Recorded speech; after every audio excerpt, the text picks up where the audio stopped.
गुरु प्यारी साध संगत जी, मैं विनोद जो लंदन इंग्लैंड में रहता हूँ, आपके कदमों में पूज्य मस्ताना शाह बलोचिस्तानी जी का जीवन और उपदेश भाग दूसरा में से साखियाँ पेश करने जा रहा हूँ।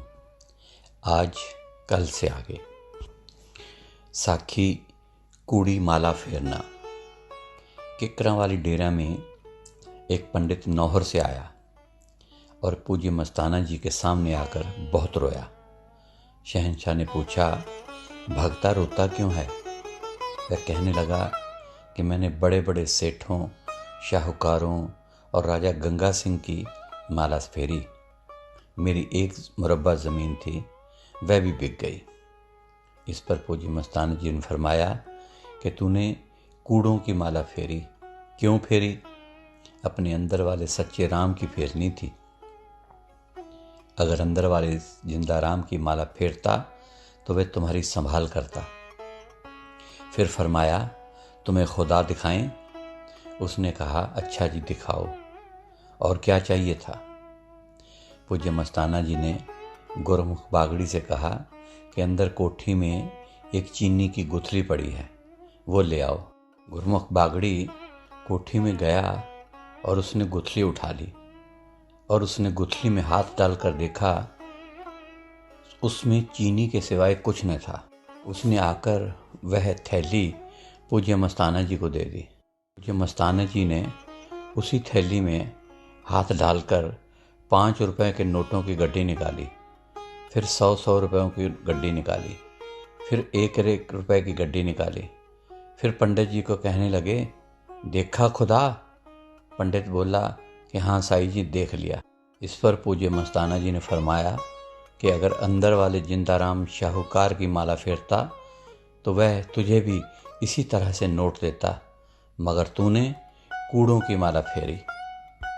साखी महात्मा मनफूल किकरावाली। महात्मा मनफूल किकरावाली ने बताया कि जब किकरावाली का डेरा बन रहा था तो वह उस समय 9 साल का था। पूज्य मस्ताना जी ने उसको ड्यूटी चिड़ियों और कौओं को उड़ाने पर लगा दी ताकि वे शोर ना करें और उनके भजन में विघ्न न पड़े। कुछ दिन बीत जाने पर घर वालों को ख्याल आया कि यह कहीं साधु ही न बन जाए, इसलिए उसे उसकी बुआ के पास दूसरे गांव में भेज दिया। वहाँ वह 4 या 5 दिन रहा, मगर उसका दिल न लगा और वह चोरी से भागकर डेरे आ गया। डेरे के चारों तरफ बाड़ थी और दरवाज़ा बंद था। उसको बताया गया कि पूज्य मस्ताना जी ने कुछ दिनों के लिए मौन रखा हुआ है। वह अपने घर तो न गया, एक भाट का लड़का उसका दोस्त था, उसके घर चला गया। फिर उसको साथ लेकर डेरे में आ गया और डेरे के पास बैठकर उसको कोई शब्द बोलने के लिए कहा तो उसने कबीर साहब के 2 दोहे बोले। कबीरा तेरी झोंपड़ी गल कटियन के पास, करनगे सो भरनगे तू को भया उदास। कबीर कमाई अपनी कभी न निष्फल जाए, 7 समुद्र आड़ा पड़े मिले अगाड़ा आए। यह आवाज़ सुनकर पूज्य मस्ताना जी ने पास बैठे एक सेवादार से पूछा कि ये कौन बोल रहा है। उसने बताया कि ये वही लड़का है जिसकी ड्यूटी आपने जानवरों को उड़ाने पर लगाई थी। फिर उसको अंदर बुला लिया और अपने हाथों से 8 गाजरें खाने को दी। उसके साथी को किसी और से दिलवाईं। गाजरें लेकर उसने सोचा कि कुछ गाजरें घर वालों के लिए रख लूं, हो सकता है उनका भी विचार बदल जाए और मुझे यहीं रहने दे। अभी यह ख्याल उसके दिल में ही आया था कि पूज्य मस्ताना जी ने फरमाया, यह किसी को देने की चीज़ नहीं, खाने की चीज़ है। इसके खाने से तेरा नसीब बनेगा। फिर पूछने लगा कि इतने दिन कहाँ गया था? उसने बताया, जी कि बुआ के पास। पूज्य मस्ताना जी ने पूछा, तुम्हारी बुआ के गांव का क्या हाल है? उसने बताया कि सब लोग कहते हैं कि सच्चे सौदे वाला तो खुद राम है, तो ऊपर से थाल लड्डुओं का और बूंदियों का लाकर बांटता है तथा नोट, सोना चांदी और डॉलर भी बांटता है। पूज्य मस्ताना ये सुनकर बहुत खुश हुए और बोले, वंज भेड़िया भोले भाव लोग हैं। हमने इस देश में आकर बड़ा सुख पाया है। ये बात बार बार उससे पूछते। फिर खुश होकर उसको बहुत कपड़े दिए। कपड़ों के बारे में उसके दिल में यह इच्छा थी, अगर पूज्य मस्ताना जी उसे कपड़े दें तो वह अपने घर वालों को दिखाए, फिर शायद उसके घर वाले डेरे में रहने से ना रोकें। जब वह घर गया, कपड़े देखकर उसके घर वाले और गांव वाले बहुत खुश हुए कि फ़कीर हो तो ऐसा हो जो सबके दिलों की बात जाने। फिर उसकी बुआ के गांव के बहुत से लोग रात को ऊँटों पर सवार होकर आए, उसके कपड़े देखे, सत्संग सुना और नाम ले गए। साखी मनफूल का इंद्री काटना यानी कि हठ योग। पूज्य मस्ताना जी अक्सर फरमाया करते थे कि पांचों चोरों यानी कि काम, क्रोध, मोह, लोभ, मोह, अहंकार से बचो। ये इंसान को लूट रहे हैं। काम सबसे बड़ा दुश्मन है जो भक्ति के रास्ते में रुकावट डालता है। मनफूल जब जवान होने लगा तो उसको काम सताने लगा। उसने तंग आकर अपनी इंद्री चाकू से काट ली। उसके घर वालों ने उसे अस्पताल में दाखिल करवा दिया। डॉक्टर कहने लगा कि यह बच नहीं सकता। घर वालों ने पूज्य मस्ताना जी को आकर सारा हाल बताया। पूज्य मस्ताना जी ने ध्यान में होकर फरमाया कि जाओ उसकी संभाल करो, वह न मरेगा नहीं। फिर फरमाया कि यह कायरता है, मन से मुकाबला ही भजन है और शूरवीरता सिमरन ही असली दवा है। हठ योग मालिक की दरगाह में कबूल नहीं। अगर इसे मालिक कबूल करता तो सारी दुनिया इसी तरीके से मालिक के पास पहुंच जाती। साखी किकरा वाली बागड़ के मकान। इस डेरे में लगभग 2 महीने पूज्य मस्ताना जी रहे। गांव में काफ़ी प्रेम बढ़ गया। जब वापस आने लगे तो सभी गांव वाले रोने लगे। गांव में गए और घर घर घुमाया। लालचंद, लादूराम, नंदराम सबके घरों में जाकर टार्च से सब मकानों की छतें देखी। उन पर जंड की कड़ियाँ और करीर के बरंगे लगे हुए देखे। मकान टेढ़े मेढ़े थे। यह देखकर फरमाया, तुम्हारे घर ऐसे हैं? हमारे प्रेमी तो गंगानगर, आगरा, फतेहाबाद, शाहजहांपुर वगैरह से आएंगे। वे क्या कहेंगे कि तुम्हारे प्रेमियों के घर ऐसे हैं? अच्छे और पक्के घर बनाओ और गाडर चढ़ाओ। फिक्र न करो, भजन करो और बरकतें हासिल करो। अब उनके घरों में बरकतें हैं। फिर वहाँ अकाल नहीं पड़ा। पूज्य मस्ताना जी वहाँ से 3 मार्च सुबह को चले और रात का सत्संग बड़िंग खेड़ा में किया। फिर 4 मार्च दिन का सत्संग करके रात का सत्संग डबवाड़ी मंडी में एक मंदिर में किया और फिर सच्चा सौदा सिरसा चले गए। पूज्य मस्ताना जी डेरा सच्चा सौदा बागड़ किकरा वाली छोड़ जाने के बाद वहाँ बहुत बरसात हुई और ओले भी पड़े। जिस टिब्बे पर मस्ताना जी भजन के लिए बैठा करते थे वहाँ बहुत ज़्यादा ओले पड़े, परंतु नुकसान ना हुआ। फसलें बच गईं, बल्कि बारिश से बहुत बढ़िया फसलें हुईं। साखी डेरा सच्चा सौदा बागड़ किकरा वाली से वापसी।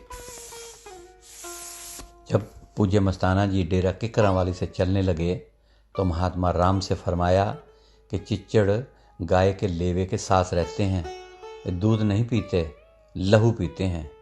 इसी तरह तुम अपने आप को समझो। फिर फरमाया कि इस जगह काल ने बड़ा ज़बरदस्त मुकाबला किया है। काल यहाँ जिंदाराम का निशान नहीं बनने देता था। दयाल ने ज़बरदस्ती मुकाबला करके मुश्किल से ये धाम बनाकर किला फतेह किया है। इसलिए यहाँ पर कोई आशिक ही सर देगा, किसी लल्लू पंजू की ताकत नहीं। सो तुमको यहाँ पर रहना पड़ेगा, इसलिए तुम्हारी तरक्की करते हैं। अमरपुर और आनंदपुर धाम में तुम्हारे पास 2 सेवादार थे। इस जगह तुमको 4 साधु देते हैं, कबीर, चरण सिंह, छज्जू और सहीराम। कबीर और चरण सिंह तुम्हारे पास हैं, छज्जू को भेज देंगे। तुम प्रेम प्यार से सिमरन करना, सबसे प्रेम और दीनता से गुजारना और काल को मारना। अस्सू के महीने तक फिर तुम्हारे चरणों में मतीरे के समय हाजिर होंगे। इतने तक तुम यहाँ ही रहना और बग़ैर हुक्म हमारी तरफ आना सख्त मना है। महात्मा राम हुक्म के अनुसार वहाँ रहने लगा। दूसरे के लिए कोई हुक्म नहीं भेजा। इसी तरह 4 महीने बीत गए। दर्शनों के लिए तड़प बढ़ती गई। एक दफ़ा वे संगत के साथ महावारी सत्संग पर आया और हाथ जोड़कर धन धन सतगुरु बुलाई। मस्ताना जी ने जोश में आकर फरमाया कि तुम बग़ैर हुक्म क्यों आए हो। इस पर फरमाया कि आपके दर्शनों के बग़ैर दिल उदास हो गया था, मन ने बहुत मजबूर कर दिया। मस्ताना जी किसी का दिल नहीं दुखाते थे और बड़े हिसाब से काम लेते थे। उसकी उदासी देखकर दिलासा देते हुए फरमाया कि अच्छा, अब तुम्हें सच्चा सौदा में ही रखेंगे। अब गर्मी का मौसम है, तुम्हारी ड्यूटी पंखा चलाने पर लगाएंगे। छोड़ दो 2 पाई के किकरा वाली धाम को।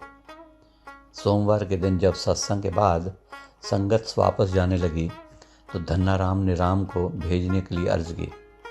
पूज्य मस्ताना जी ने फरमाया, भा लगे यानी कि आग लगे किकरावाली को, राम को अब वहाँ नहीं भेजेंगे। संगत निराश होकर वापस चले गई। राम को पंखा करने की ड्यूटी पर लगा दिया गया। इसी तरह 1 हफ्ता बीत गया। एक दिन शाम को मस्ताना जी अनामी गुफा के चबूतरे पर बाहर बैठे थे। नियामत राम को हुक्म दिया कि चावलों का पतीला इधर ला। जब वे ले आया तो हुक्म दिया कि पहले 1 बाटी राम को भर कर दो और फिर हमको दो। फिर राम को फरमाया कि सुबह बग़ैर हील हुज्जत के अपना बिस्तरा बांध कर किकरा वाली डेरे में चले जाना। और फिर पूज्य मनेज साहब जी को फरमाया कि इसको किराया देकर बस पर चढ़ा देना। फिर राम को समझाते हुए कहा कि तू बोलता है कि मुर्शद के दर्शनों के बग़ैर दिल उदास हो गया है। मुर्शद अंदर है, बाहर नहीं। मुर्शद तुम्हारे साथ है, कोई फिक्र न कर। साथ रह रहकर साधु चिचड़ों की तरह लहू पीते हैं, दूध नहीं पीते। ऐसे ही तू बन जाएगा। फ़कीर जिस बालके पर दया करते हैं, एक तो अपने से दूर रखते हैं और दूसरे उस पर ज़्यादा ताड़मार करते हैं। हम चाहते हैं कि तुम्हारे पल्ले कुछ पड़े और मौज की निशानी बने, सो तुम सुबह बिस्तरा बांध कर चले जाना। सतगुरु तुम्हारे साथ है, कोई फिक्र ना करना। साखी भजन करना तो दुखिया, मगर करना ज़रूरी है। जब पूज्य मस्ताना जी इकरावाली डेरा से सच्चा सौदा दरबार में तशरीफ़ लाए तो छज्जू महात्मा को किकरावाली डेरे भेज दिया। मस्ताना जी ने उसे एक चिट्ठी लिख कर दी कि ये राम कोड़ी को दे देना। चिट्ठी में लिखा था कि छज्जू भगत आपके पास आता है, दोनों आपस में प्रेम प्यार से रहना और अंदर वाले जिंदा राम का भजन करना। जो तुमको प्रेम से राशन देवे तो ले लेना, वरना मत लेना। भजन है तो दुखिया, मगर करना ज़रूर है। अगर सौखा होता तो 52 लाख फ़कीर तीर्थों पर धक्का ना खाते, और ज़्यादा किसी चीज़ की ज़रूरत हो तो लालपुर से मंगवा लेना। साखी महात्मा छज्जू के कर्म कटवाना ज़ुबानी दादू। एक बार पूज्य मस्ताना जी ने छज्जू महात्मा को हुक्म फरमाया कि तुम लालपुरा जाओ और धन्ना के खेत में काम करो। छज्जू कुछ टाल मटोल करने लगा। शहनशाह ने नूरी मुख से फरमाया, छज्जू अगर अब तू लालपुरा नहीं जाएगा तो तुमको धन्ना के घर जन्म लेना पड़ेगा। जब मस्ताना जी के मुंह से छज्जू ये वचन सुनकर लालपुर चला गया। 3 साल तक वहाँ रहा, वहाँ खूब मेहनत से काम किया। साखी पूर्णमासी का भंडारा, डेरा सच्चा सौदा, बागड़ किकरावाली में झगड़ा और संभाल। पूज्य मस्ताना शाह बुद्धरवाड़ी और गंगानगर की तरफ गए हुए थे। लालपुरा से धन्नाराम, ख्याली राम, पतराम और 2-4 अन्य प्रेमियों ने वहां आकर अर्ज की कि कार्तिक की पूर्णमासी का भंडारा जो 7 नवंबर का है, डेरा सच्चा सौदा बागड़ में मनाया जाए। ये बात सुनकर पूज्य मस्ताना जी ने फरमाया कि तुम एक दिन पहले आ जाना और मैनेजर को साथ ले जाना। फिर मौके पर पूज्य मनेज साहब जी को हुक्म दिया कि तुम जाकर भंडारा कराओ। संगत को भी साथ जाने को कह दिया। महात्मा धुनीदास अपने साथियों के साथ, जिनमें मलोट वाले लक्ष्मण दास और सरदारी लाल भी थे, सुबह ही चले गए। अगली गाड़ी पर पूज्य मनीष साहब कुछ साथियों के साथ और संगत के साथ सवार हुए। जब हनुमानगढ़ पहुँचे तो वहाँ से गाड़ी बदलनी थी। हम गाड़ी नौहर वाली गाड़ी पर सवार हो गए। गाड़ी चलने में अभी देर थी, इसलिए साथ संगत प्लेटफार्म पर घूमने लगी। पूज्य मनीष साहब जी एक दो दफ़ा गाड़ी से निकलकर प्लेटफार्म पर घूमे ताकि धन्नाराम और आदराम भी मिल जाएं और उनको भी साथ ले चलें, कहीं वे लोग भी हमारी तलाश न करते हों। धन्नाराम और ख्याली राम हमें लेने के लिए आए तो थे और वे भी हमें ढूंढते रहे, मगर मालिक की मौज कि हमारा आपस में मिलाप ना हो सका। फिर वे सीधे गंगानगर पहुंच गए और पूज्य मस्ताना जी ने उनको वहीं पर रोक लिया। इधर हम जब नहर पहुंचे तो रात हो चुकी थी। वहां रात को लाला दूलीचंद के घर ठहरे। किकरावाली से ऊँटों की सवारी आई हुई थी। हम सुबह ही ऊँटों पर सवार होकर किकरावाली पहुंच गए। 10 बजे के करीब सत्संग शुरू हुआ। सत्संग डेरे के पिछली तरफ बने हुए थड़े पर हो रहा था। थोड़ी देर के बाद पूज्य मनीष साहब जी को किसी ने बताया कि डेरे के दरवाजे के पास लड़ाई हो रही है। पूज्य मनीष साहब गाने वालों को गाने में लगाकर जब दरवाजे के पास पहुँचे तो देखा कि सामने से मेघाराम, जिसको पूज्य मस्ताना शाह धर्मबेला यानी कि धर्म भाई बताया करते थे, का लड़का मनीराम कुछ साथियों के साथ लाठियां उठाए डेरे के अंदर दाखिल हुए। वे महात्मा नारायण सर पर लाठी चलाने को तैयार थे। उधर महात्मा नारायण सर भी लाठी उठाकर खड़ा था। पूज्य मनीष साहब फौरन दोनों पार्टियों के बीच में जाकर खड़े हो गए। मनीराम कहने लगा कि वे महात्मा नारायण सर को मारकर ही छोड़ेगा। पूज्य मनीष साहब जी ने हाथ बांधकर अर्ज की कि पहले मुझे मारो। वह कहने लगा कि आपको तो हम नहीं मारते। खैर मामला कुछ ठंडा हुआ और वे वापस चले गए। उस रोज़ देसी घी का हलवा बना हुआ था। शाम को हम डेरे से बाहर निकले तो पेमाराम, सहीराम, खातीराम का भतीजा एक पार्टी के साथ, जिनमें उनका कुछ दोस्त जो कि ठाकुरों का लड़का भी था, डेरे के साथ साथ घूमते हुए मिले। हमने उनको डेरे के अंदर आने के लिए कहा तो पेमाराम कहने लगा कि हमने 30 रुपए की शराब मंगवाई है और आज रात को हमने शराब पीकर डेरे की गुफा के अंदर दाखिल होना है। तो पूज्य मनीष साहब जी ने उनको बहुत समझाया और समझा बुझाकर डेरे के अंदर ले गए। उनको हलवा खाने के लिए दिया तो पेमाराम ने तो हलवा न खाया, मगर उसके साथी ठाकुरों ने खा लिया। जब वे बाहर निकले तो पेमाराम अपने साथियों से नाराज हुआ कि उसने डेरे का हलवा क्यों खाया। वहाँ एक छोटा सा सत्संग घर बना हुआ था। हम रात को जब मजलिस कर रहे थे तो डेरे के पास ही गांव की तरफ पेमाराम और उसके 2 भाइयों के मकान थे। वे लोग वहाँ बैठे शराब पी रहे थे और शोर भी कर रहे थे। पूज्य मनीष साहब जी ने उनकी आवाज़ सुनी और डेरे की सीढ़ियों पर चढ़कर देखा कि हमले की तैयारी हो रही है। पूज्य मनीष साहब जी ने सरदारी लाल, लक्ष्मणदास और 1-2 खास प्रेमियों को यह माजरा दिखाया। दूलीचंद नौहर वाला कहने लगा कि मैं वहां जाकर देख कर आता हूं कि वे क्या कर रहे हैं। जब वह उस घर के पास पहुंचा तो वे लोग हमला करने के लिए बाहर निकल कर आ गए।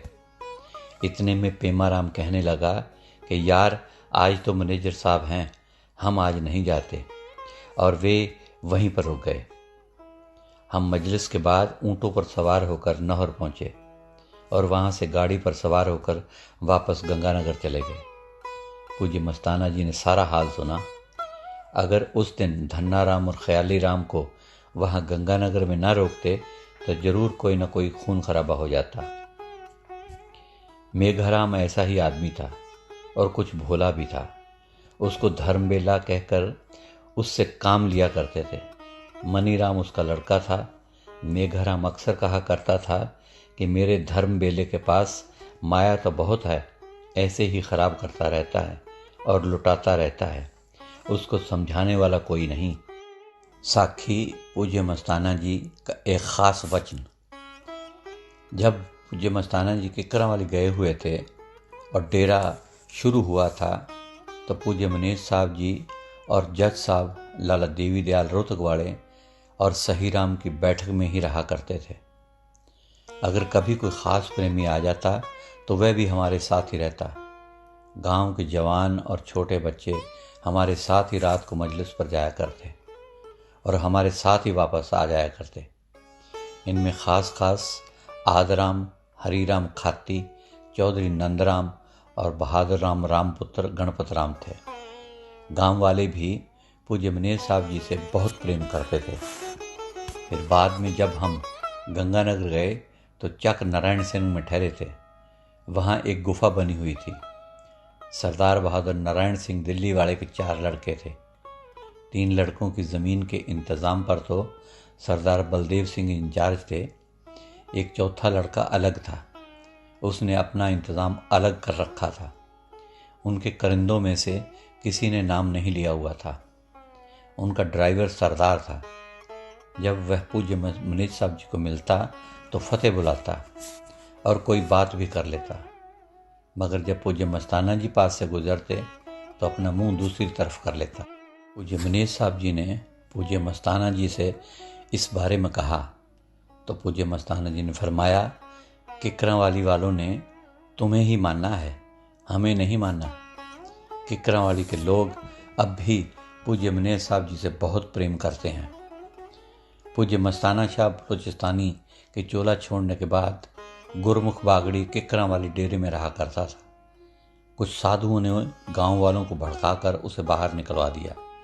वह फिर हमारे पास आया तो हमने उसको कहा कि अब शांति से यहीं बैठकर सिमरन करो। कुछ दिनों के बाद किकरावाली से कुछ आदमी पूज्य मनीर साहब जी को सत्संग करने के लिए लेने आए। पूज्य मनीर साहब जी ने गुरमुख बागड़ी से कहा कि अब मौका है, तुम हमारे साथ चलो। साथ में बाबू खेमचंद और काफ़ी संगत थी। वहाँ जाकर सुबह 10 बजे हम सारी संगत से मिले। उन्होंने गुरमुख बागड़ी की बहुत शिकायतें की। सुबह और फिर रात को सत्संग हुआ, जिसमें उन्हें हर तरह से परमार्थ की बातें और उसूल समझाए। सत्संग के बाद खास आदमियों को अपने पास चौबारे में ले जाकर समझाया कि काल इस तरह शरारतें किया करता है। गुरमुख बूढ़ा और नेक आदमी है और तुम्हारे इलाके का ही है, भली बुरी सब समझता है। ये साधु जवान हैं और डेरे में हर प्रकार के आदमियों और बीबियों, बूढ़ा बूढ़ी और जवान ने आना है। इस प्रकार समझाने से सब लोग मान गए और गुरमुख बागड़ी को वहाँ रहने के लिए मजबूर करने लगे। जब वे बाहर निकले तो बाबू खेमचंद ने पूज्य मनीर साहब जी के पास आकर पूछा कि आपने 10-15 मिनट बात करके इनके दिल कैसे बदल दिए। मैं तो बहुत हैरान हूँ। यह पूज्य मस्ताना जी की दया मेहर ही काम कर रही है। सो गुरु प्यारी साध संगत जी, आज के लिए इतना ही। कल फिर पूज्य मस्ताना जी की नई और पुरानी साखियाँ आपके कदमों में पेश की जाएंगी। आज मुझे नाचीज़ को इजाज़त दीजिए और दिल की गहराइयों से प्यार भरी धन धन सतगुरु तेरा ही आसरा, हाजिर नाजिर जिंदा राम तेरा ही आसरा कबूल फरमाएं।